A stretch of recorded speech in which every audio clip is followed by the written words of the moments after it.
और हम लोग पूछना चाहते हैं बीजेपी का कर्मियों से, नेता लोग से हम लोगों का कोई भी बातचीत नहीं है।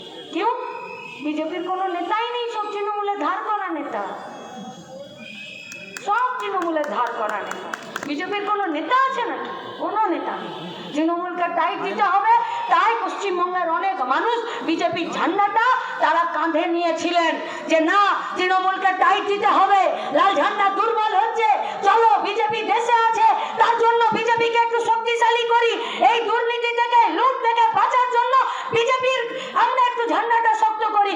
उसी बीजेपीओ का कर्मियों से हम लोगों का सवाल है, रेड করলো প্রতীক জৈনের বাড়িতে, রেড করলো ইডি দিল্লির ইনভেস্টিগেশন অফিসার, আপনারা ঘরে বসলেন আর দিদিমণি বাইরে থেকে তৃণমূলের রেজিস্ট্রেশনে একটা গাড়ি নিয়ে এলো আর সেই গাড়িতে রাজ্য সরকারের পুলিশকে চাপালো, ভেতরে ঢুকলো আর ল্যাপটপ নিয়ে হার্ড ডিস্ক নিয়ে আর একটা সবুজ ফাইল নিয়ে বেরিয়ে গটগট করে চলে গেল।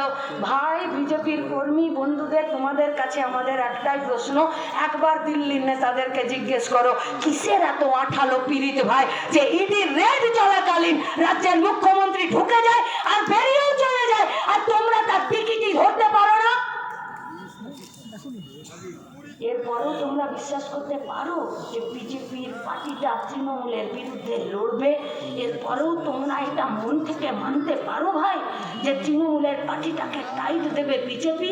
এরপরেও তোমরা মনে করতে পারো ভাই যে কেন পার্থদের বেল হয়ে যায়, কেন অনুব্রত জ্যোতিপ্রিয়রা বেলে বাইরে ঘোরাঘুরি করে?